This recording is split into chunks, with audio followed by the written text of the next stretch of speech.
show for our great advocate, this advocate for all the kids in Chicago. His name is Cowboy, Dreadhead Cowboy. I don't know if a lot of you guys are familiar with Dreadhead, but I will be producing the reality TV show, so I most definitely want you guys to check that out. It will most definitely, it's going to be phenomenal. Also, if you have a Roku station, it's going to be on Roku. So I just ask you guys, encourage you guys to go out and share, and also to download Stan TV. That's where everything's going to be premiered, on Stan TV.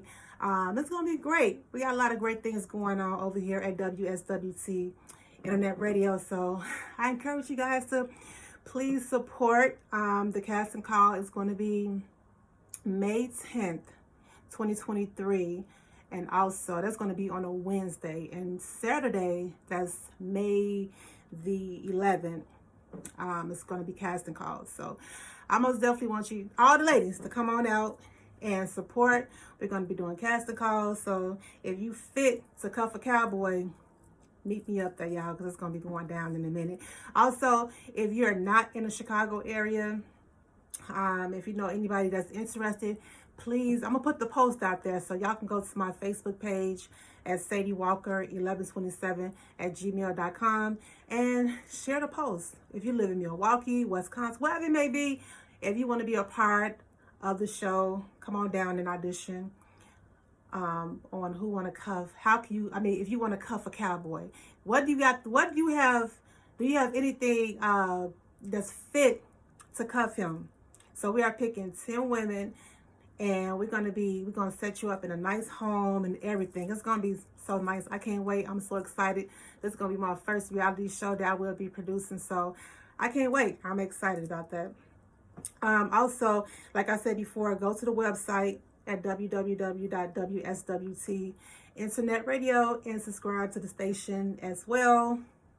And also, if you're looking for shoes, I have Sadie Shoes. I have my own shoe line as well. Go to Sadie Shoes and shop. Y'all got women heels. I got sandals, all types of pretty blingy bling stuff for the ladies. So if you guys want to go on there on the website and shop Sadie Shoes, I truly appreciate that as well. Also, don't forget to go to all my social media platforms. You can go to my YouTube channel under Sadie Star 23 and subscribe and give me a thumbs up, because I put so much information out there on my channel to help support the Black people, help support our people. I don't like calling us Black because basically we are people of color. We are not Black people. When you look at our skin color is not black, it's brown. You know, even if your skin color is darker, you know, black is something. I feel like we blackball ourselves on so many different things, you know, and I feel like that's why we get treated a certain way, because certain things we're not really educated on. So I'm also learning, and I just want you guys just to go and check out the YouTube page. I got a lot of phenomenal things on the page, great interviews with a lot of great people that actually put their testimonies out there, and it's been touching a lot of people. So don't forget to subscribe and give me a thumbs up. And if you know anybody that's looking to do podcasting or want to be a part of WSWT Internet Radio or Stan TV, please email me at SadieWalker1127 at gmail.com. Okay, there you have it. Also, for those that's tuning in, thank you for tuning in. I appreciate all the support, all the love, and let y'all family and friends know that we got a lot of great things that's going on over here. So tune in every day, Monday through Sunday. Tune in, free music, free subscription. So tune in, and we just got a lot of great things going on. So I love y'all guys. So let's get it popping.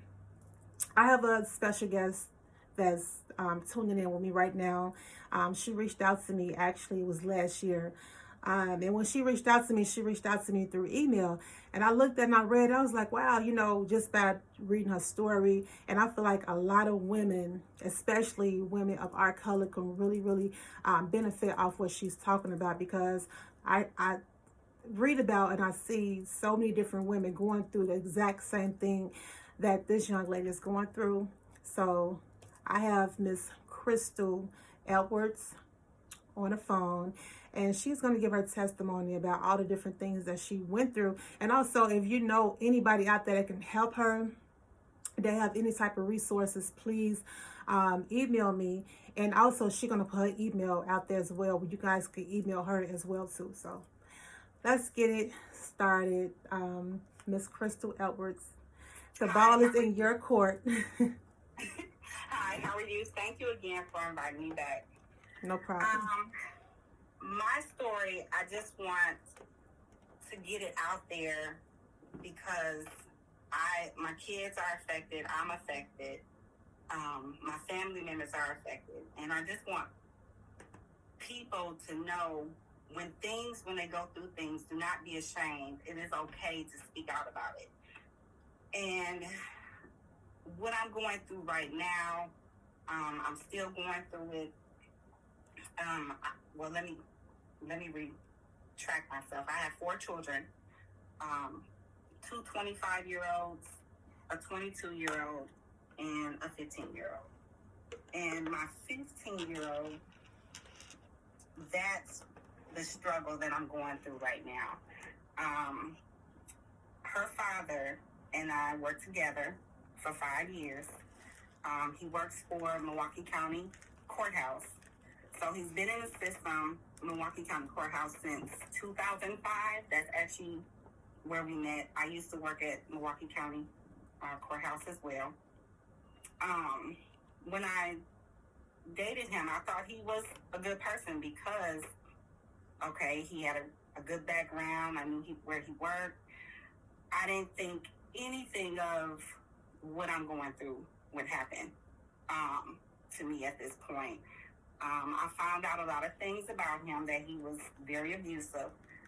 His abusive was more silent, where he didn't speak on certain things when you asked him. Abuse became very controlling, where he went with me everywhere I went. Hair done, nails done, family trips. So his was very controlling. To make a long story short, Mr. Pulliam, which is Tamara Allen Pulliam, he works at the courthouse as a deputy clerk at this time. He hit me back in March 2012. And over a period of time, because a lot of people ask me, well, you was with him for 5 years, how come you didn't notice his abuse? I did try to get him out of my house 4 times, a total of 4 times. He did not leave, but March 2012, I was able to get him out of my home because he did hit me. Since then, between 2012 and 2023, I'm struggling to get custody back of my daughter, and I will explain on that. How Mr. Pulliam went about that is he had help with the system. And what I mean by that is when he was working down at Milwaukee Courthouse, he started off as a clerk in child support clerk, and then he went to be a floater through the judges. So he was actually a clerk. When you go in to make an appointment for your hearing, he was the one that actually you would make the appointment with. So he knows all the judges, all the attorneys. So he was able to get help, and they actually hid a lot of his cases. So when you go on the site, you won't be able to see a lot of his cases. So they actually protected him. During my court hearing from 2012 to 2018, Mr. Pulliam was investigated for being a foster parent. So that was a big deal. Nothing happened to him. They didn't do anything about that. They overlooked that as well. I know for a fact that he was removed out of a house. 2012, he moved in with a lady that was a foster parent, and he was removed from that home. So But the court system, when we went to court, did not bring that up. As far as like what happened to him, it was just like it didn't happen. It was brought up that he was investigated, but the outcome was not stated. So during that time, 2018, when my court hearing was being finalized and they gave Mr. Pulliam full custody, knowing that there were some issues there, red flags of him being, he pleaded guilty to a sodomizing someone in the service because he was, before he went to the county, he was a sergeant for the U.S. military, U.S. Army, and he had a dishonorable discharge for that because he pleaded guilty to back in 2005. That as well was not brought up. Everything that was evidence, they protected him. So they ended up giving him my daughter full custody. They put me on child support, so I paid Mr. Pulliam child support as well. And the hearing was closed December 2018. After that, 2018, January 2019, Mr. Pulliam choked my daughter, not once but twice. I picked her up from school and I took her to the police department and they filed a report. So my daughter was investigated. It was proof that he did choke her. During that time, nothing happened. My daughter was not taken out of his care. He still was seeing my daughter. He still had access to her because the second time that he choked her, he was not supposed to have access to my daughter at all, and he still had access to her because he was living with his family. Mr. Pulliam has not been on his own. He's always lived with his mother and his family. So currently, to this day, he still lives with his family and mother. So he was never taken out of Amara's care.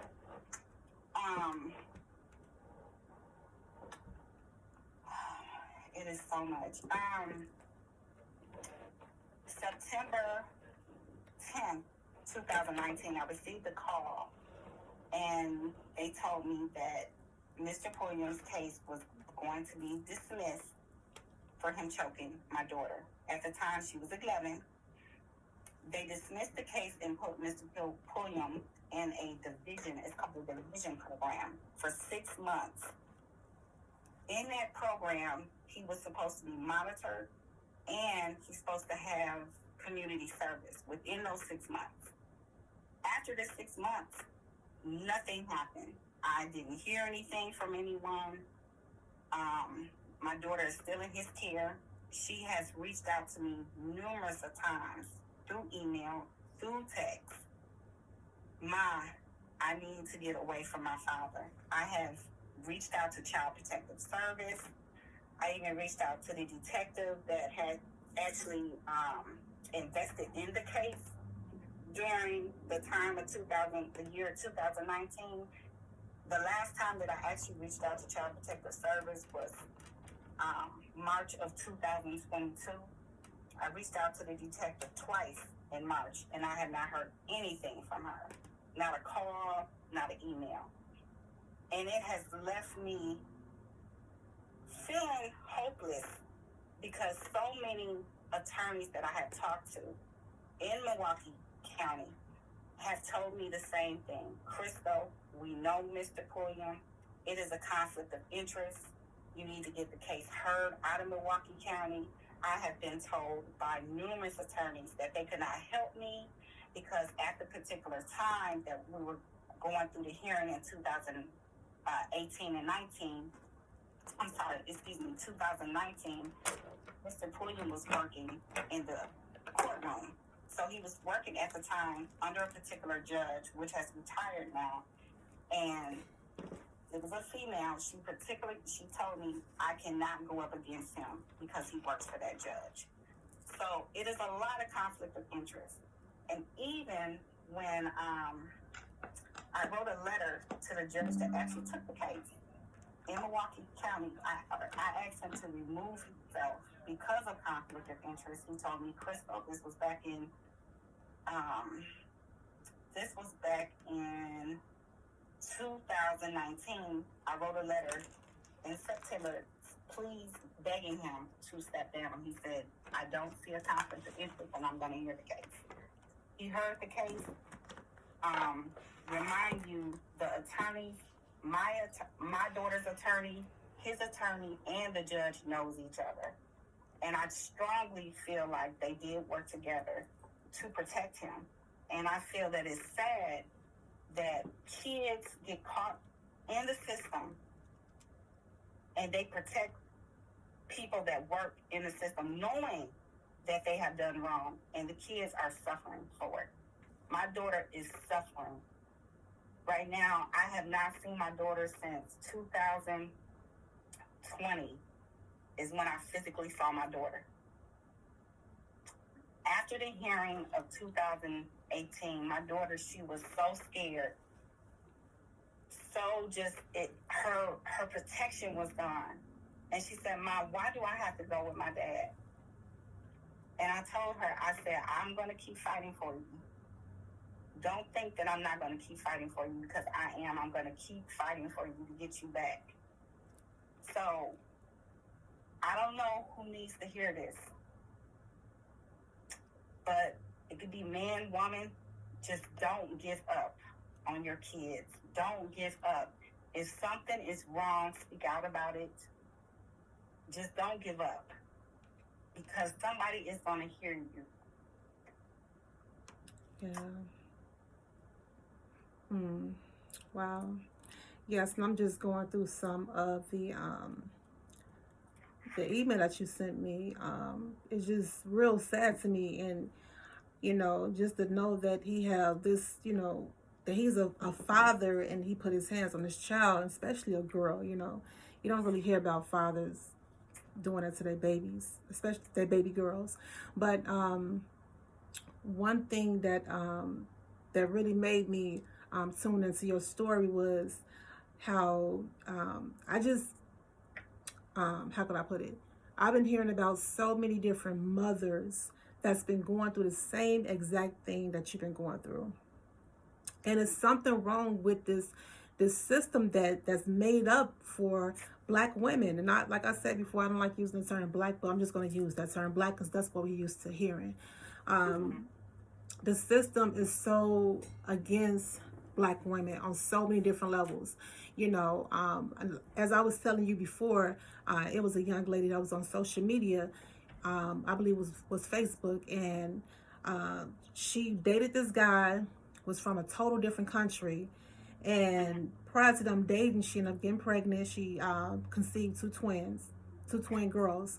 Now, every girl gets to be with their mom. They need their mom, they need their mom on so many different levels. And the sad part about it was the man was never in these little girls' life.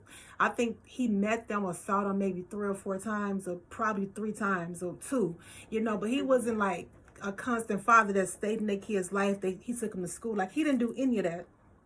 And his race, he was from a European race, and he dated the Black woman, and she conceived the 2 twin girls. So I believe at this time they was living in Mississippi. Okay. And after she had the kids or whatever, so they older now. I think they was like 11 or 12, and he pops up out of nowhere. Now he want to be in their life, which was kind of strange to me, because I'm like, at all this time, you missed on their childhood, their first walk. You missed out on so much. Now all of a sudden, you want to be a father while they're 11 and 12. I thought that was just strange. And so now he takes her to court.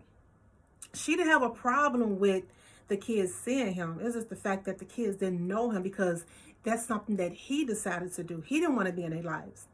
And so he takes her to court. Now he wants full custody of these babies, these basically teenage girls that he never ever met before. And all of a sudden, she leaves that county because she felt like everything was going against her. She's like, wait, I'm not going to lose my daughters to a man that they don't even know. So she left and she went to Atlanta, Georgia. Now, when she moved to Atlanta, it was on Christmas Day. I would never forget it. And the police came over there, so she went live on Facebook. And when she went live on Facebook, all of a sudden, the police broke into her home. This was the police department. They broke into her home. They hear her kids crying. They didn't care that the kids was crying. They didn't care about none of that. They just came right on in, arrested her, took her to jail while her kids was there. It was her, it was the two babies, and it was her. No other adult was in the house at the time. They took the kids away and placed them in a home of their father that they don't even know about. He ended up moving the kids to the country where he came from. Now, if that don't sound strange and weird, I don't know what else to say. And the kids couldn't talk to their mom on the phone. She haven't heard from them. Then all of a sudden, she received an email from her daughters. And they was telling the people, like, we don't even know this man. Why do we have to go with a man that we don't know anything about? We don't know him. You know, as far as from other things, as I began to watch more and more of her videos, she was stating that one of the girls was saying that the father touched them. So stuff like this, we hear about it every day, and there's nothing being done about this. Right. You know, and I just think it's just sad. Just hearing your story and all the things that you've been through and the talks that me and you had, I'm like, wow, like you've been through so much. And one thing that I want to tell you is that you are brave. So many women, a lot of women cannot get on anybody's platform and tell their story and not even take up for themselves. You know, you're not here to take up for yourself. You're here to put the story out there because you want your daughter back. Yes. And not only that, it's to put out there that it does not only affect you, it affects everyone. It affects my family, my oldest kids. They're going through it. So it's not, when you're a mother, it's not about you. Yeah. It's not. It's about the children, their well development, you know. And my daughter right now, she's 25 and she's suffering for the things that he did to her. So it's not just my youngest daughter. He did things to my youngest son, my oldest daughter. You know, it's things that they're hiding or ashamed to talk about because they're trying to still trying to make sense of it all. And right now, anger can turn into, well, why did you allow this to happen? And I was just about to ask you that. So many people, and I know they wondering, like, okay, if he was doing all these bad things, why would you stay in there? So my question to you is, why would you stay in a situation where this man was just basically taking over y'all lives like this? You know, I'm gonna tell you this. When all this was going on, the first incident, it puts you in shock of like, no, wait a minute, this person wouldn't do this. No, I trust him with my kids. No, he wouldn't do this. Then it goes into when I asked him to leave, he wouldn't leave. So that right there put me in a sense of like, wait a minute, hold on, something's not right. It was almost like I went in a shell. I didn't know I was really in an abusive relationship, but other people outside knew. Other people outside could see the control. And even my mom, she even confronted him and said, this is not my daughter. Whatever you doing, you need to leave. He still would not leave. So my mom saw it. My brother saw it. Even my friends, my friend, I had one friend I told her, I said, girl, he won't leave. I was at my wit's end. And he would not leave. And she laughed at me. And then I had a supervisor, bless his heart, because I had got stabbed by him as well. And I covered for him. It was like I actually covered for him. And I feel stupid about it. And he said to me, he said, Crystal, he said, I'm taking you to the emergency room. And he said, you need to tell them the truth of what happened. I didn't do it. I told them that the knife slipped, that I was cooking. I don't know. I took up for him, I guess, because I didn't want him to get a record, not knowing that he was already this man of violence. I really don't. And my daughter, she was so young. I guess for me, I can say it. I lacked confidence. I lacked self-esteem at that point. I was in an abusive relationship and didn't see it or didn't want to see it.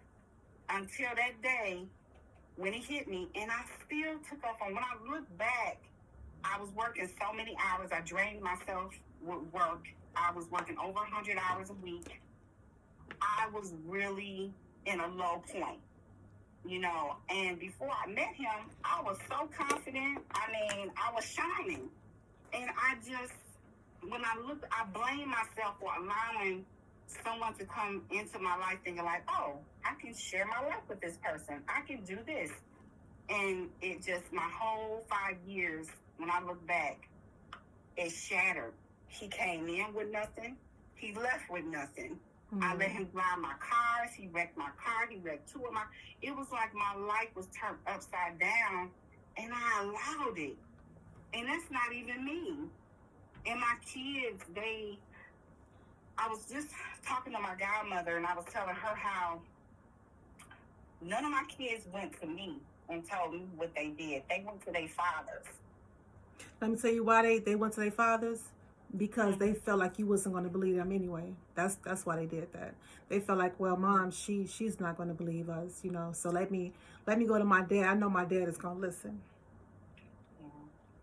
You know, and I just think that, you know, even with myself, you know, sometimes we find ourselves in bad relationships. Because I was in a bad relationship as well, where, you know, my first child, and I was with his father, and, you know, and sometimes when a guy, and plus I was young, I was 19 when I met him, and I think I got pregnant when I was like 20, and I had my son when I was like 21, and you know, young, just basically coming out of high school, you know, and I think that a lot of that come from when you don't have that parent right there. You know, I lost my mom when I was 11.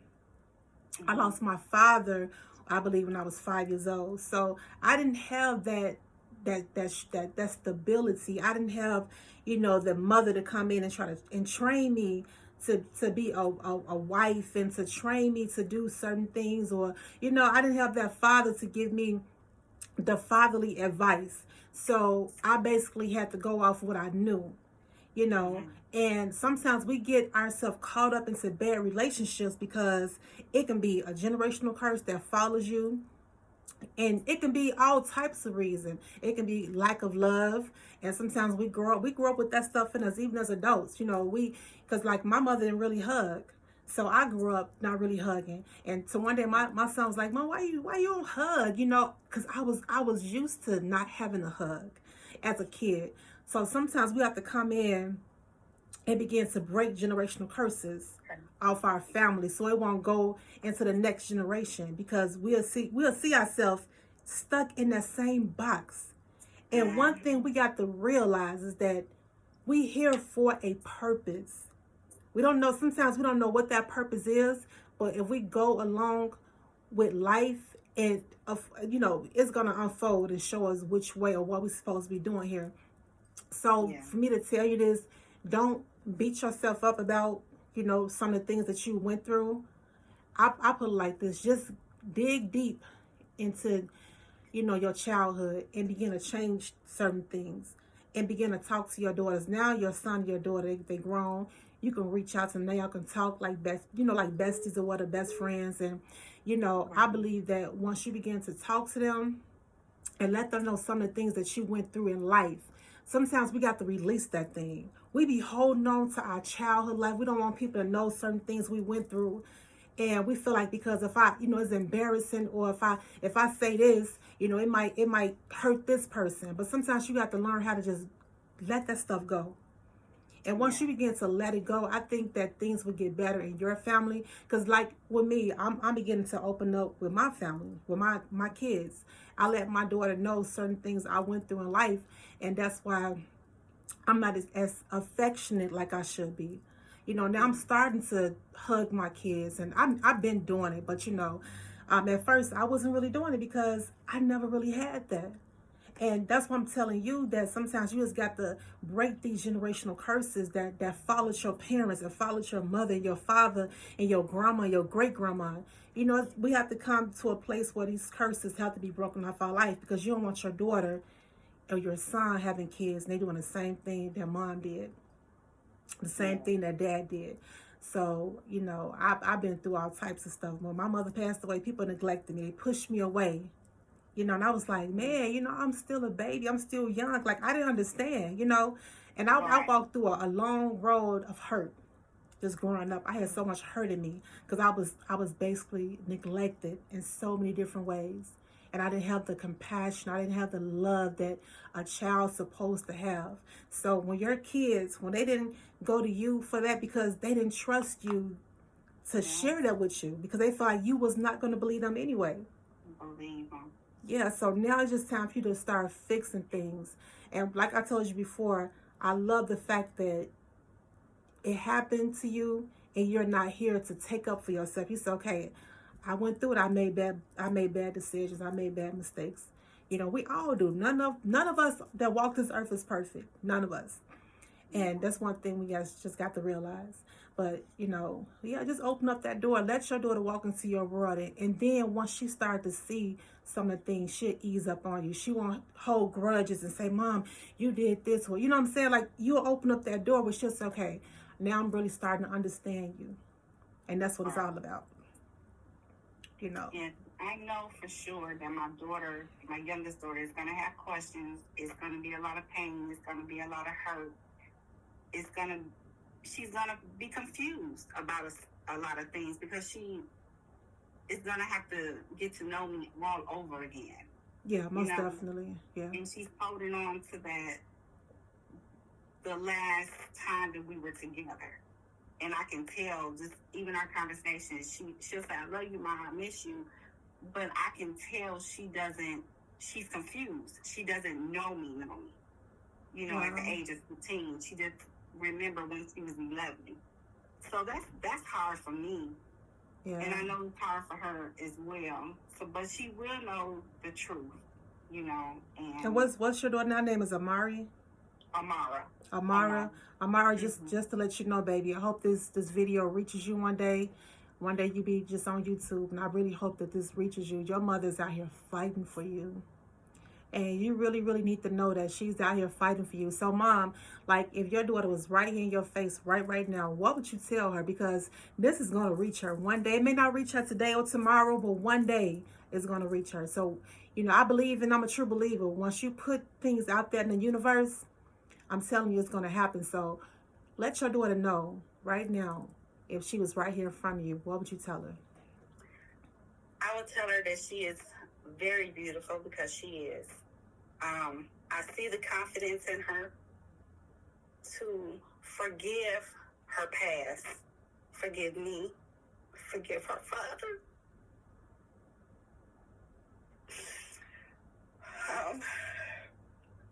And to go after her dreams that she told me she wanted to be a doctor. And to keep her spirit pure that she has now. And that I love her. And I will always be there with her.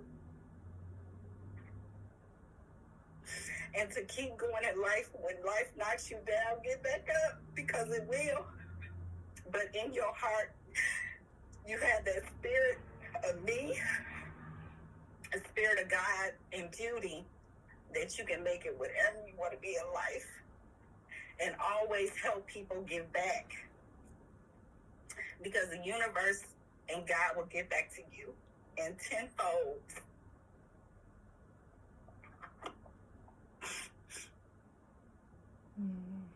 Yes, amen. Kind of walk me through your childhood. Like how was it for you growing up as a kid? I was raised, as my mom said, middle class. I really didn't have to want for anything, but I had physical things. As far as love, my mother loved me, my parents loved me, but I also watched my parents emotionally. I go off of emotion, action. So my mother, she didn't hug a lot neither, but she struggled with emotion. And I saw that, and that affected me more. I didn't really care about clothes and, what they could get. I more cared about the love, feeling safe as a child. So seeing that, seeing people with different emotions, it really did affect me. But other than that, I had a good childhood. I was raised in the church. I was raised as Lutheran growing up. But like you said, like speaking out on certain things, having that voice, I wished I had it more when I was younger. So going through my teenage years, I kind of struggled with that. My voice, my purpose, who am I?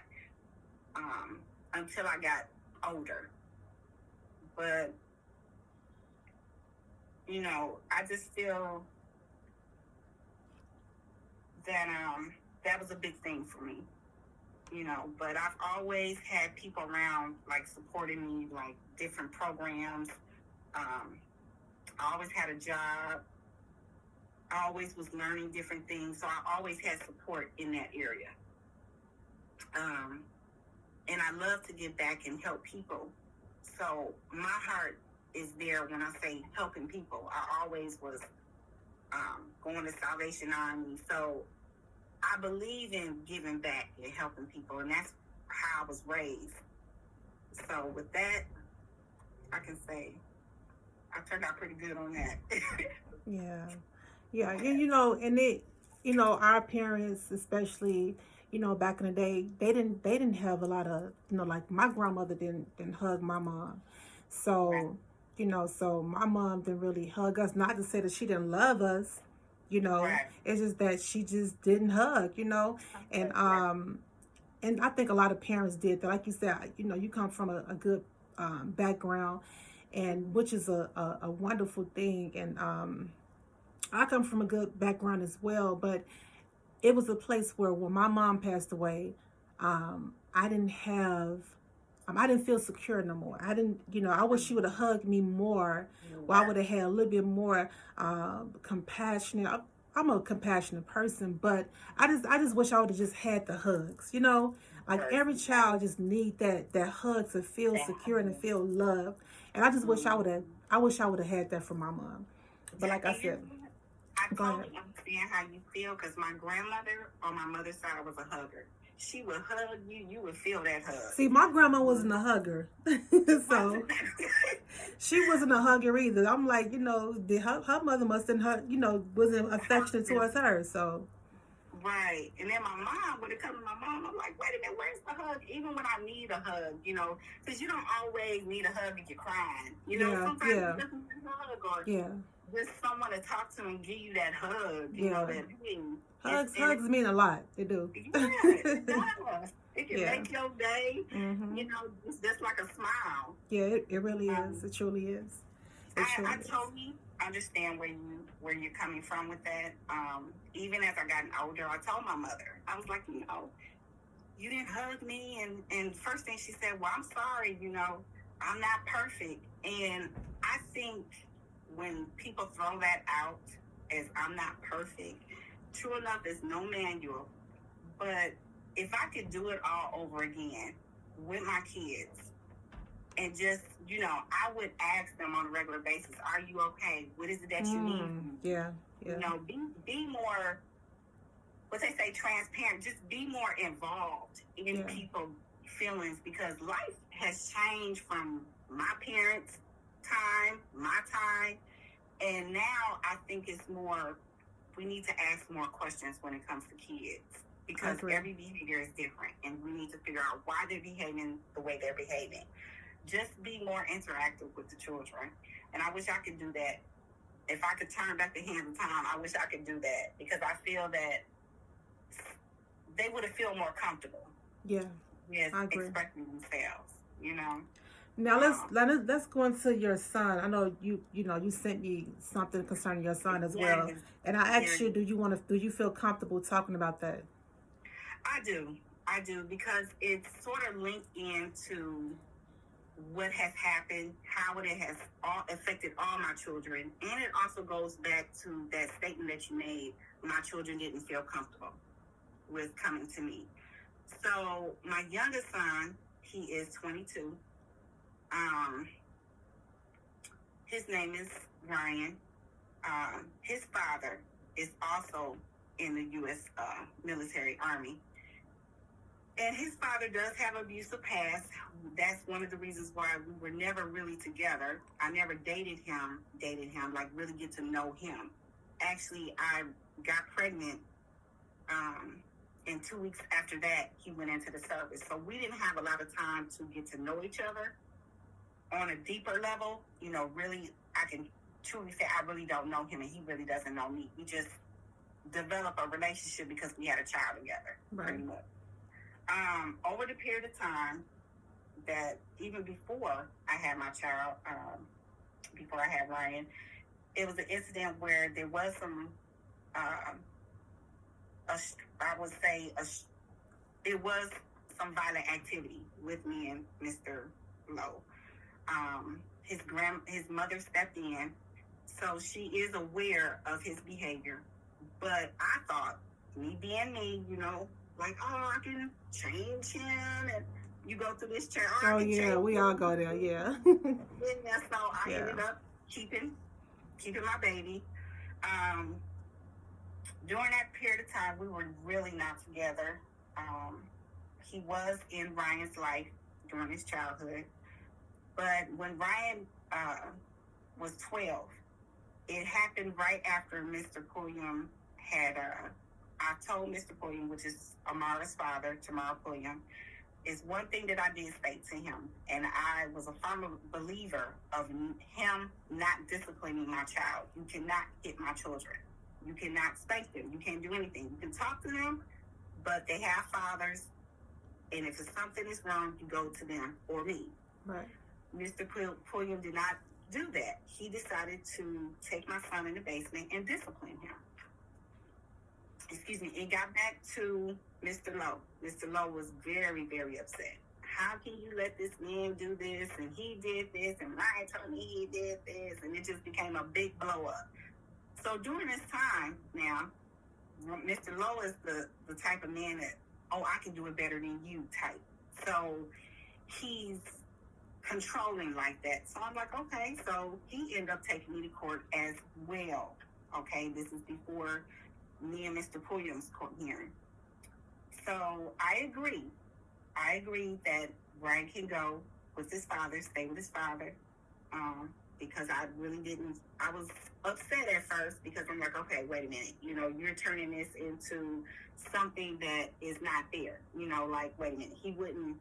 At this time, I'm still taking up for Mr. Pulliam. No, he wouldn't hurt my kids. He wouldn't do this. So I did agree that my son go with his father.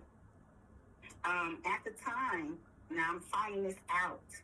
I just found this out this year, just hearing my son's story and the things that he was telling me about his dad. The time that Mr. Lowe put me on child support, my son was not even with him. My son was not even living in his house. So I'm just finding this out now. So the last year, so when he got custody of your son, mm-hmm. and he had him living with a relative, or was he living with, who was he living with? He was, at the time when the court hearing was going on, my son was actually living with his father. Ryan told me this year that the last year, 2017. Now, remind you, he was living with him from the age of 12 all the way up, I'm assuming, to 17, because he said that Ryan had kicked him out of the house. So at this particular time, my son was homeless at this particular time, but he didn't tell me that he was homeless until now, when I told him that his dad was stalking me. So he expressed to me that there was violence going on in the home, that Mr. Lowe had hit my son, and I don't know what all happened after that, because Mr. Lowe made it very difficult for me to contact Ryan. I really didn't have any communication with my son at that time, and he would, my son would really reach out to like his twins, siblings, his older siblings. So he would reach out to them and talk to them. And then I would talk to Ryan through the twins sometimes. But at this particular time, I found out that he was homeless. It was some abuse going on. He did express to me that one particular time, and he said mine so many times, but he knocked out his teeth. And I said, you should have told somebody. Now, it was one time that I did Child Protective Service. I wrote to them where he was at the particular time. He was in Alabama. I did write to Child Protective Service. They did do a welfare check. But I didn't hear anything after that. So I don't know if he kicked my son out after that incident. I'm not quite sure because it was so long. And then I did contact his school as well. And they kept telling me, well, don't contact us. Go back to the courts. Well, at that particular time, Ryan is almost 18. So when he come and take me to court in 2017 to put me on child support for his last year, Ryan was not in Mr. Lowe's care. And I just found that out this year. So that's very disturbing to me. So was you keeping up with your son while he was with his father? Like, was you calling him like every day or every other day? Was you keeping up with him? No. Because that's hurtful to hear that he went through that at the age of 17. You know, that's a lot. That's a lot. During that time, Ryan would call me on his cell phone. I'm talking about my son now because my son is a junior. But he would not, now I'm talking about Mr. Lowe, his father. Mr. Lowe would not let me talk to him. We have an email, it's called Family Wizard through the courts. And the parents, that's what the parents communicate through.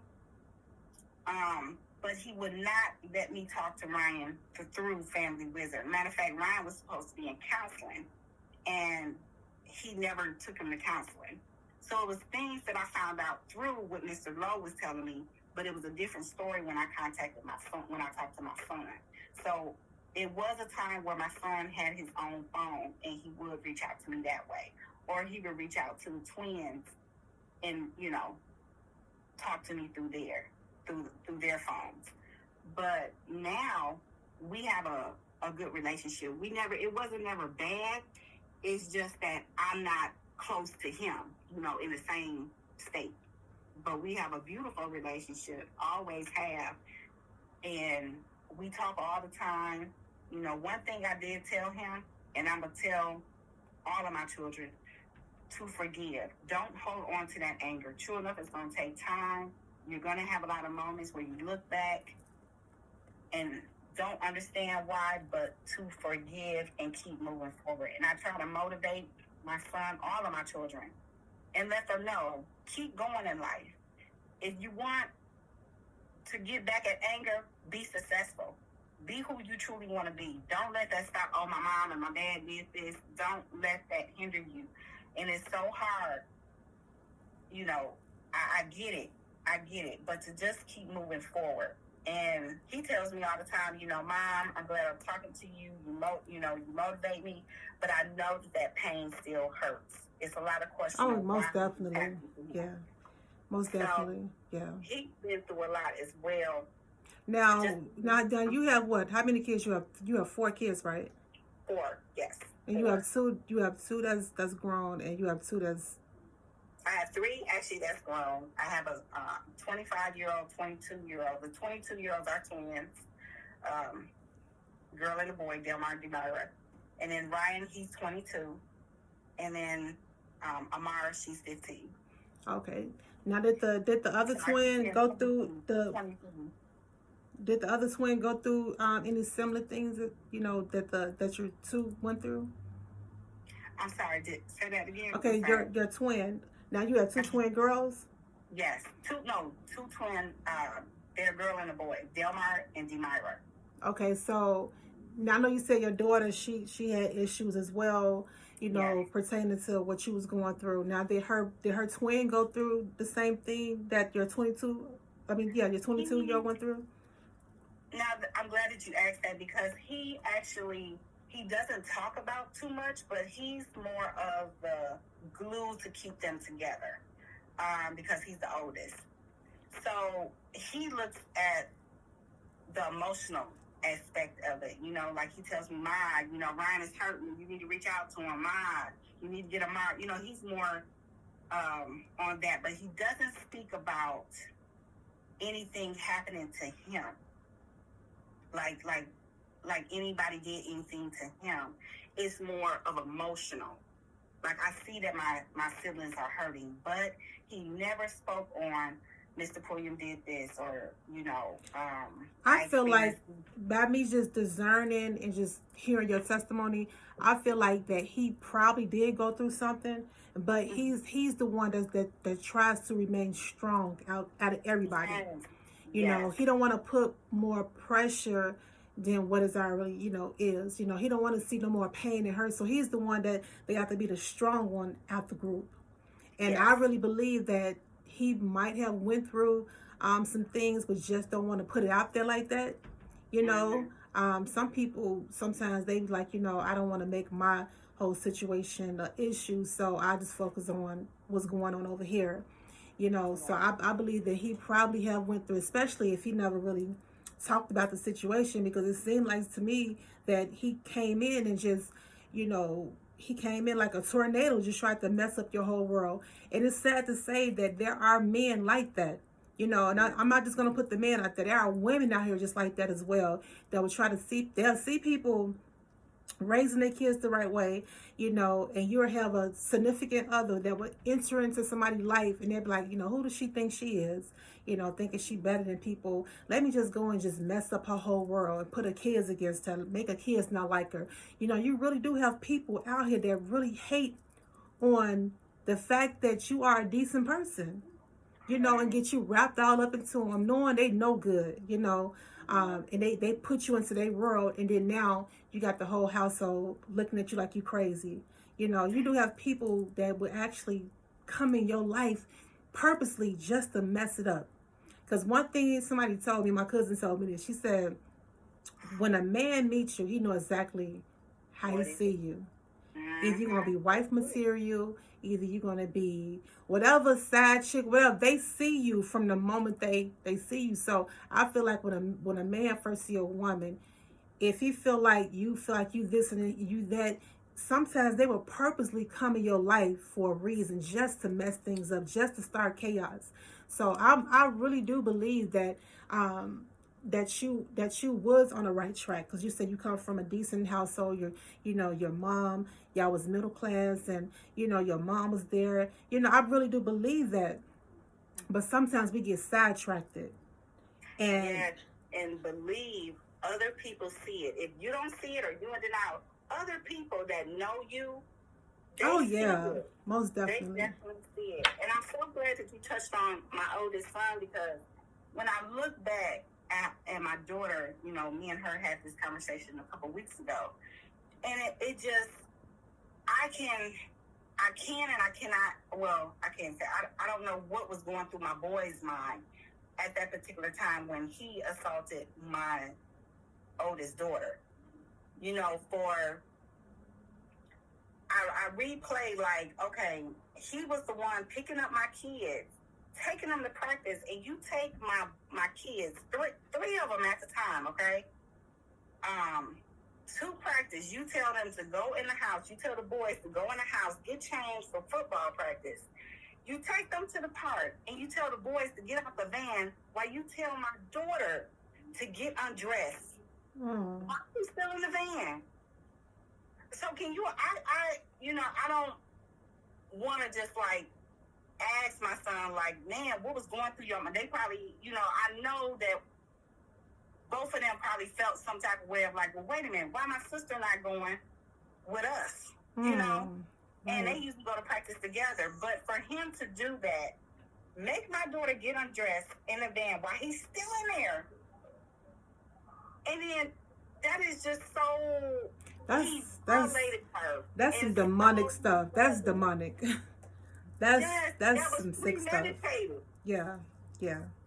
And I didn't find out until the next day, which it just, like you said, they probably didn't trust me or feel confident enough to say, well, you know what, my mom is going to believe me and get this resolved. But if I could turn back the hands of time, I swear that man would have not been in my life. Not. And the fact that his parent that were his mom, I don't know if his dad knew, but his mom knew that he had some type of issue. Well, sometimes we as women, we see the issue of a man. They eventually they're going to show themselves, and that just goes for both genders. I'm not just going to bash the men. You have women too. 9 times out of 10, if you with this person, because sometimes some men be so clever as a woman, you will meet them, they'll play the role. 3 and 4 and 5 years they'll play their role, and it's like as soon as you get married, then a real person come out. You be like, whoa, who is you? So I just believe that at this point in your life, I feel like it should have, right there, especially when it came to your daughter, it should have been like, you know what, you got to go. That's where the brothers come in and the uncles and stuff come in. Let me tell you what my brother did. I asked him to leave. I did. And I questioned him because where the incident happened, it was a McDonald's right around the corner. I asked Mr. Pulliam, I said, why didn't you take my daughter to McDonald's? You could have took her to McDonald's. He never said anything. Mr. Pulliam, he will not go for an interview. He's just quiet, which is the creepiest thing. He sound creepy with a van. That don't get no creepier. It don't get no creepier than that. When I asked him a total of 4 times to move. This man would not move. My brother even said, he was like, I've never seen a man pack his stuff up by the door so neat. And my brother, he saw it. Everybody saw it. But I asked him, Mr. Pooh, you can ask him. I asked him to leave 4 times, even up to the day when he hit me. This man was living out of his luggage. I should have called the police. I should have had my cousin, brother, somebody help me get him out, but he would not leave. He sound like he sound like a straight up bum. He really do. He just sound like he had nothing together. And that's another thing that us women, sometimes, not all women, and not all men, but we live in a place where people are comfortable. They don't mind, not having nothing no more. They don't mind living off of people. And I think it's just sad how this man, and for me looking in, I just really feel like he was just jealous. I really feel like he was jealous. You had things going for yourself. You had your family. Some people get, they get upset for the fact if you have love around you. I just feel like he just really came into your house, in your household, in your family's life to really mess things up. I really do. And that's exactly what he did. Yeah, he did. He did. Because he has a total of 6 children. And I bet you none of them like him. I bet you none of them like him. You know what? It's so crazy because from the time frame that I've never seen his kids. Never. I talked to him on the phone a couple times, the 2 youngest, but they never came up here to see him, never came to stay. He never had male friends. It was weird. It was like everything that I did, he did. It was like he wrapped his world around our world. It was weird. Hair done, nails done, out to eat. Everywhere. He was getting his nails done? No, like when I go for my nails. Oh, okay. He would sit there. He wouldn't pay for it. He wouldn't pay it. Oh, heck no. But I'm just saying, right. When I look back, the control. Yeah, most definitely. The control that I thought in the beginning was cute. Oh, he loves me. Oh, this. And then come to find out, no, it was control. It was borderline psycho. Do you mind me asking, like, how old are you? I'm 45. Okay, you're 45. Okay. Mm-hmm. And this happened when you was like in your late 30s.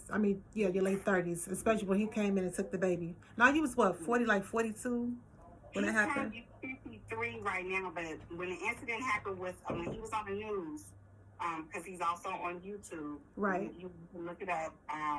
Man accused of strangling a girl. He was 49 when that happened. That was in 2019. So he was in his 40s when me and him were separated. Okay. Wow. I just feel like I just really I don't know. I just real because me you kind of like close in age. I'm 43, and I just really wish that at a certain point in your life that you would have just walked away, especially when it came down to your daughter, he making your daughter get undressed in front of him. I wish that right there would have been a breaking point, because now you got to go in and rebuild everything all over again. And you're still not done. You still have to go in and capture, and rebuild with your daughter, with your baby girl. Yes. And So, according, one key thing, and this is for men and women, when you're dating someone, and I saw this on YouTube, it's so weird that I'm, keeping this back, but ask a man, would you want your daughter to date someone like you? Ask questions even before you all really get into the dating, just really try to know that person, because some of the information that I found out was sealed. So ask questions, do your investigations, look him up online, if he works somewhere, go as far as because by him being in the U.S. Army, being discharged, that was sealed. So it's not like you can find that on the internet. I found that through paperwork. So do your investigation, especially. And you know what? And a lot of women today, we don't do our investigation. We see a guy pull up with a nice car, we thinking he's for us. And the same with men. They look at a pretty face, a big butt. They're like, okay, that's mine. That's man's right there. But like you said, do your investigation. Know who you are dealing with, because and I'm just so sick of seeing mothers allowing these men into their homes, and they doing stuff to the kids, and it's just all types of crazy stuff that goes on. But like you said, in your case was sealed. You couldn't just go and investigate because everything was sealed, but it's like, what bothers me, the fact is that I just wish that at that place, when your daughter began to undress in front of this creep, in front of this nasty man, I just wish at that place right there you would have said, you know what, enough is enough. And I wish the fact when you got cut, I wish that you would have went to the police and just had the strength to say, no, he did this. But I get it, and some people may not get it, because sometimes you do be under mind control when it comes to certain people. They would have you so gone, and it's like you sometimes everything, it's like you got a shield over your eyes. You don't really see nothing. And I was so strong before he came into my life. I feel that I was strong because I had more going for myself at that time. I had my own place. I had, I was living downtown. I was in a good spot. When I look back, it's like, girl, you didn't need no man. And that's what I'm telling you. He saw you had all these different things. He got jealous. But see, I call it voodoo. That man might put some voodoo on you. I'm serious. He probably put something on you. You know what? To make. I wouldn't doubt it. Now, he did have father issues. And key point, women, men too, he did express to me that he did witness his mom get hit by a man.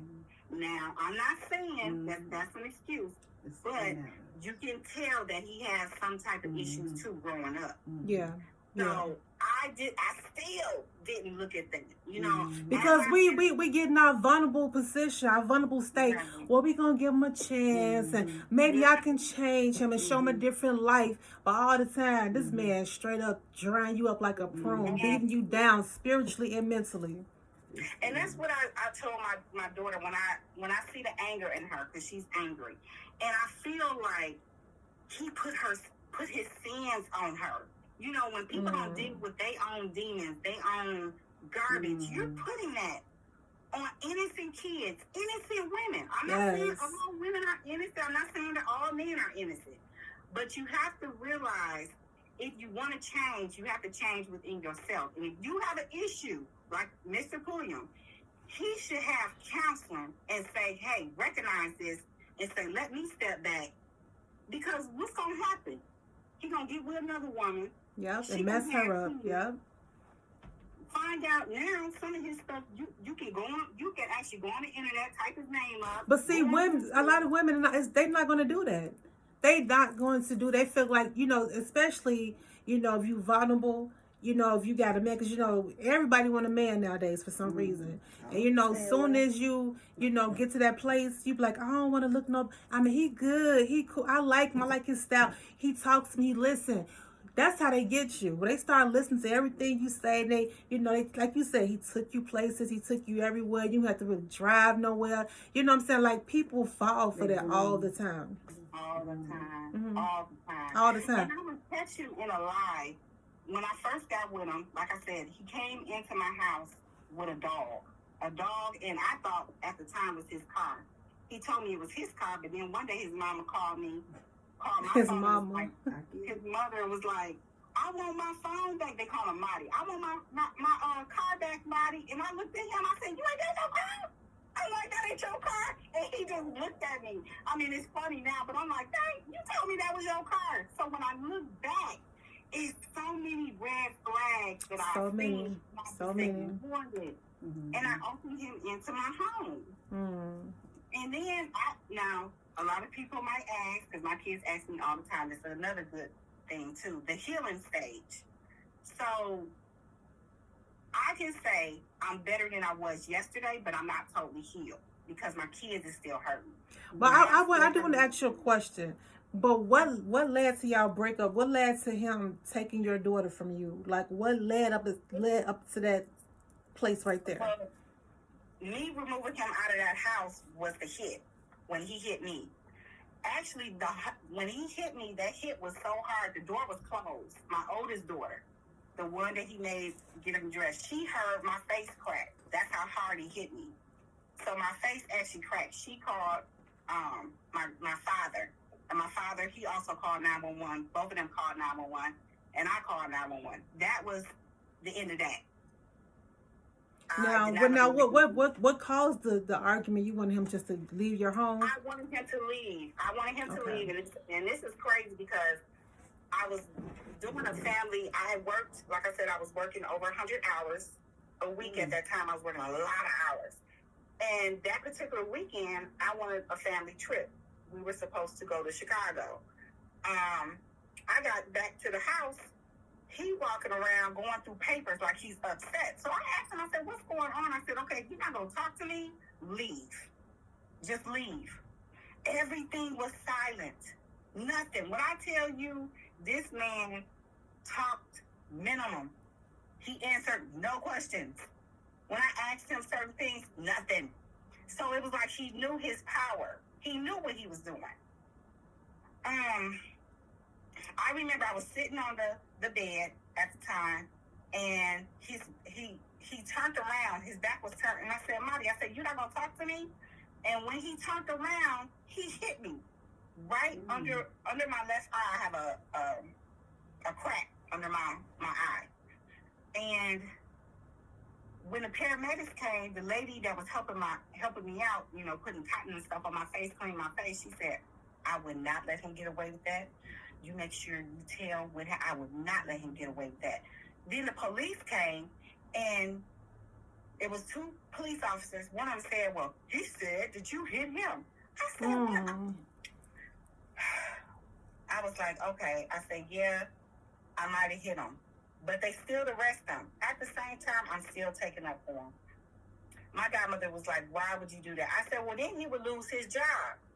She said, are you worried about, he not worried about you losing your job, which is true. But by him working for the government, I'm taking up for him again. So it was almost like I was just not seeing or just, I guess I didn't want like bad stuff to happen. I don't know what it was. I really don't know. But I remember hurting. I couldn't look at myself in the mirror. I felt low. I felt just the lowest of the lowest. And I think that's when I realized, like, this is it. Like, the kids, I was still able to take care of the kids, but my confidence, my self-esteem was so low because I blamed myself. How did you let this happen? Why is this happening? And the look on his face, I could just tell he was not the person that I thought he was, period. Like, all of this, he's a nice person, he's this. It was like I went through a trance for months and then still went through the court hearing. I was still able to see my daughter back and forth because we were sharing custody at the time. Splitting everything in half, medical bills, everything. And then we would go to mediation. And I was telling the guardian ad litem that I felt uncomfortable being around Mr. Pulliam. Like, I don't want him nowhere around me, nowhere near my kids. I feared him at that particular time. Like, I didn't know what he was going to do. Is he going to break into my house? Is he going to hit me again? What is he going to do to my kids? You know, all of these emotions started to go through my mind during the time that we're in mediation. And I expressed this, how fearful I was that I felt uncomfortable being around Mr. Pulliam. This one particular therapist that Amara was seeing at the time, there was some incidents where Mr. Pulliam didn't have food in the house. The living situation wasn't good. Amara was saying that everything was bad. She didn't feel comfortable. Still, nothing happened. I told them that I still didn't feel comfortable with Mr. Pulliam even being around me at this period of time. Then it went from therapy, where I had missed an appointment, and then it was a big deal about that. Now, I don't know what happened in between the communication. I know my phone was off at one particular time, but they had other ways of communicating with me. So at this time, my daughter's guardian ad litem and his attorney at the time, we all had a mediation. We're sitting down at the table. And I got so upset with her because his attorney was taking his side. Oh, Mr. Pulliam is this, he's a good father, you know, this and this and that. And he said, well, Amara's meals are prepared for her every night. I said, no, they're not. I said, I just found a McDonald's receipt in her book bag. So at that particular time, I caught him in a lie. His attorney was taking up for him. So this is where everything went bad. I said, out of anger, because I'm looking at, why is this woman taking up for him after he done did all these things to my kids and me? So I said, and it was wrong for me to say, but I still feel the way I feel, and I'm going to blank it out. I said, you're probably effing him right in front of everybody. And she looked at me like, that is so disgusting. How disrespectful. But that's how I felt, because I felt, how can another woman sit up here and take up for him, knowing that you have all this evidence? You have paperwork that he sodomized somebody. You have evidence of me telling you the things that he did, and you're still taking up for him? So yes, I said that out of anger. I was upset. Yes. But do I still feel? I still feel the same way, because I'm like, look, how can you take up for somebody like that? So it went from, oh, Amara has two caring parents, to, oh, I can't stand you, lady. So after that, it was all team against Crystal. So that's where the anger comes from. When I contacted different attorneys, they would call his attorney and talk to them. So it was like they knew each other. So that's how all this came about, where Amara ended up going with him, because my fight that I was fighting, it was going to fail. And it did fail. So it's still open, right? Could you still go to court and try to, because now, we got different judges and stuff that's in place now. So could you go back to court and try to get your baby back? Yes, I can reopen the case. I just have to find an attorney that can fight it and get it held out of Milwaukee County. Someone that does not know him, or that is willing to fight against him and not give me this story of like, oh, I know him, I used to work with him. I need somebody that is going to be honest, fair, and out of Milwaukee County. That's so you mean to tell me this man that don't have a car? What I mean by fair is don't side on Mr. Pulliam of like, I know Mr. Pulliam, he's a good man. That's what I was getting to. Because I was going to say, at all this, you mean to tell me this man that don't have a car, he's lived with his mom and got a messed up background, he got all this power? He got all this power. It does not make sense to me at all. People down there that know me, like one of the clerks, she was like, Crystal, it's an inside job. She said, you're going to have to get this case heard out of Milwaukee County. And I've been trying. I have called other attorneys outside of Milwaukee County, and the first thing they say, they redirect me back to Milwaukee County. So you're going to have to find somebody that is based out of Milwaukee County because I don't practice in Milwaukee County. So that's the problem that I'm having. I need, don't think that I'm not looking, y'all, because I am. I done called the state board. I done called everywhere. And it's a fact because I'm not lying. You know, when you call attorneys, they keep track of that. They can tell when you call. And actually, it's first come, first serve. So let's say like I call and he turns around and calls, they can't service him because I called already. So that's the only good thing. Is first come, first serve. So it's almost like I'm beating him out of the punch if he calls for another family attorney. They're gonna be like, well, Cusco called before you. Oh, we can't. Oh, he called already. You get what I'm saying? Yeah, I get what you're saying. That's one good thing that is helping me out. I need to find an attorney that is willing to fight for my daughter and not show sides of like, oh, he's this. I don't care. I don't care. So and I also, I'm a member of the Black Panthers. They have also helped me. I've had the chapter Black Panthers help me in Texas, Chicago, Milwaukee. So don't think that I'm sitting on my toes because I'm not. I'm trying to really find help, but it's also good that I'm getting this out because I know I can help someone else. I know that somebody else is going through what I'm going through. Yes, so, and that right there is what really, really matters. It just really make me so mad that, a lot of judges is showing favor to the fathers, yes. and a lot of these fathers don't be in a position to raise their child the correct way. And you know what? It's sad. It's sad because around 2019, I started to see more fathers get their kids. And I'm like, what are they doing? It's something going on. Something is going on. Let me tell you, it was one story, and I'm quite sure y'all remember the story. I think it happened like 2 years ago, where it was a young girl. I think she was like 13 or 14 at the time, and she went to a party with her friends. She left the party, and I believe she walked home by herself. It was a guy. I think he was either at the party or it was something like that. He ended up molesting her.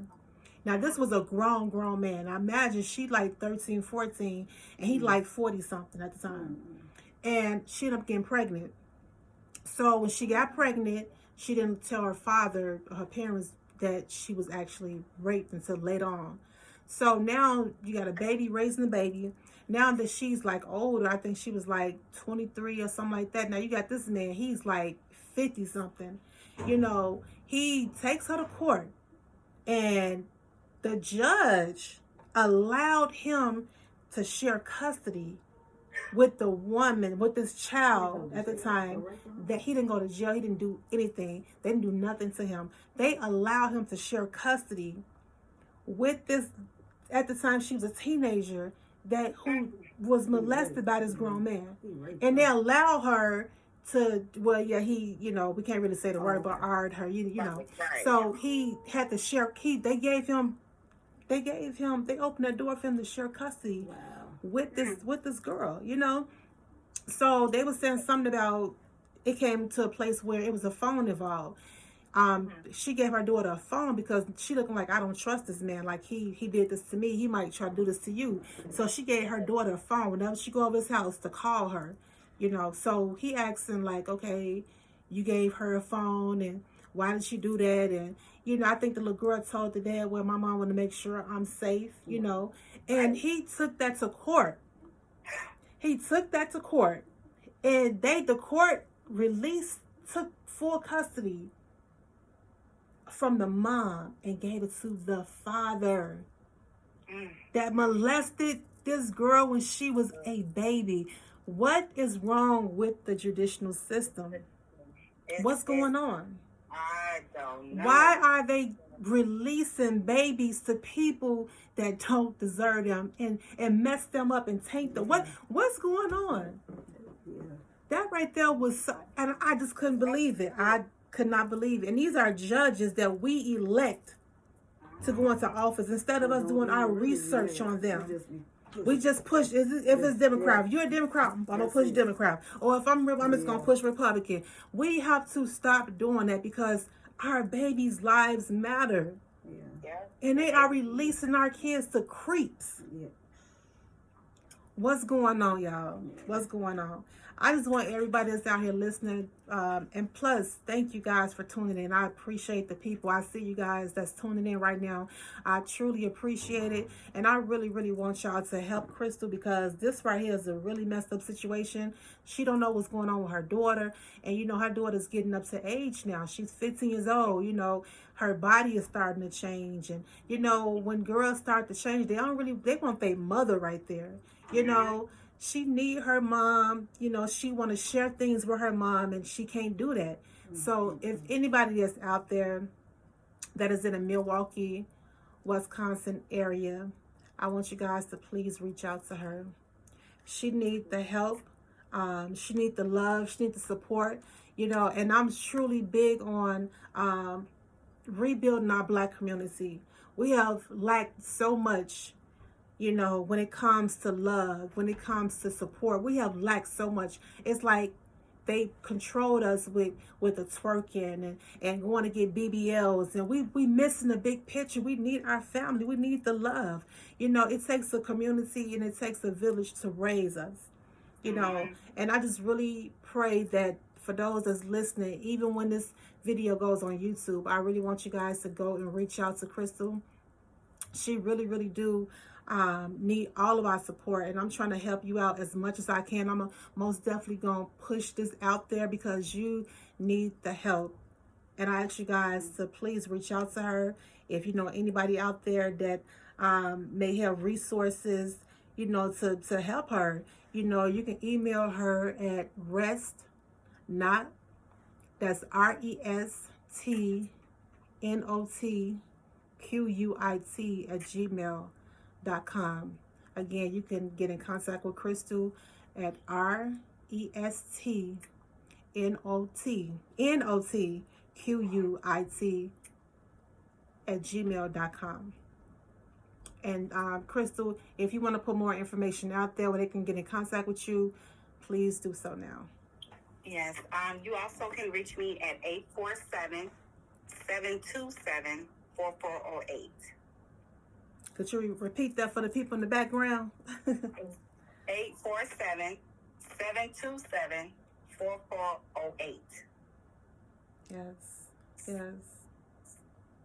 And she also made it known that she have also reached out to the Black Panther, and she's also a member as well. So I'm praying that they can, you know, bring in the resources that you need, because it seemed like it should be something simple as 1, 2, 3, but this is really, really a hard situation for you to crack. You know, it's like trying to crack open, you know, a piece of wood that you can't really, you know, get through. So we really need the help, the resource. If you guys know of any judges, anybody in law enforcement that can give her some good advice on what she needs to do, or even in the government, if you know anybody working in the government that can really help her, because she needs the help, the support.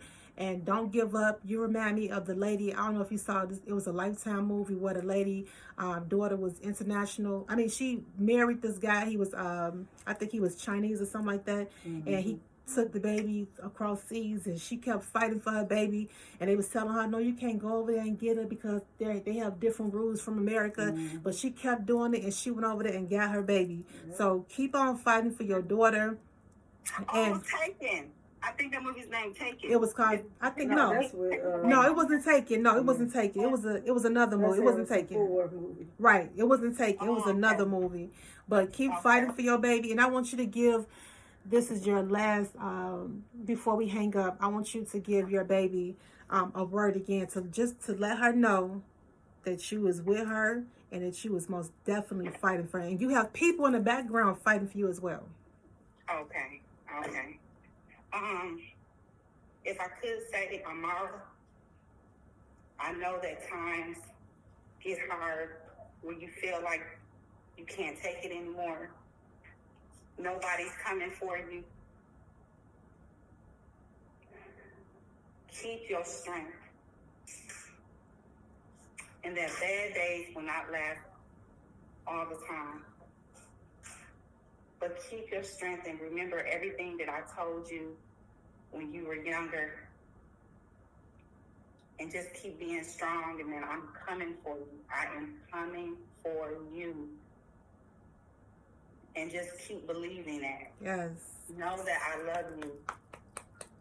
Yes. And that you are loved. Even when people make you feel that you're not loved, know that your mom's side, your sister, your siblings, we love you. And that you are not alone.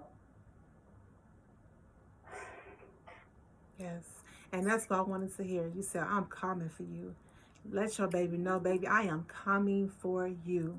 I'm Yes. coming for you. Yes. Yes. I'm not going to stop fighting. Yes. I'm not. Yes. And like I told Marty, which he goes by T. Marty, Tamar Allen Pulliam Sr., you will be exposed. What you have done, you will be exposed. You will be held accountable for what you have done. Not only to my families, but other people's families as well.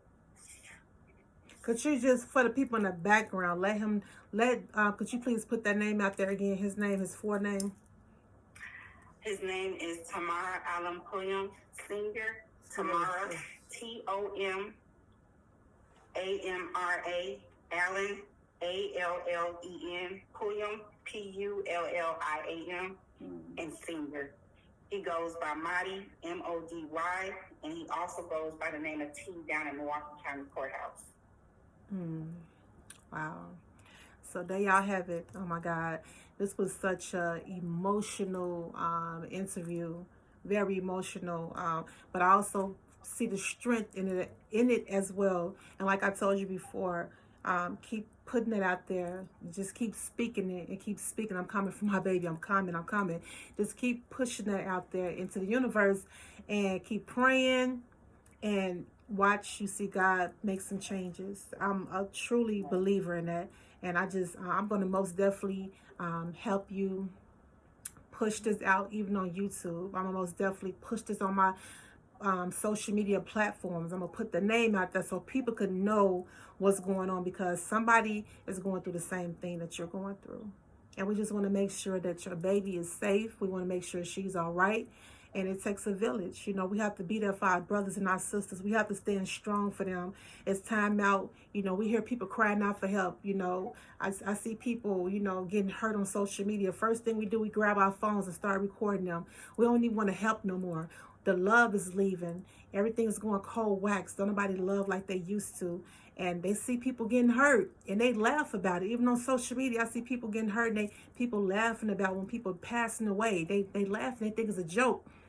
But thank God there's still people that still have a heart for people and have a heart for God, that's going to be fighting for you in the background, wherever, however they want to present themselves. We are out here fighting for you. And I'm most definitely going to put this on my social media platforms to let people know, if y'all have any information out there just to give you, if it's a little bit, you just need that little bit of information that will help you get your baby back, because she got to be rescued.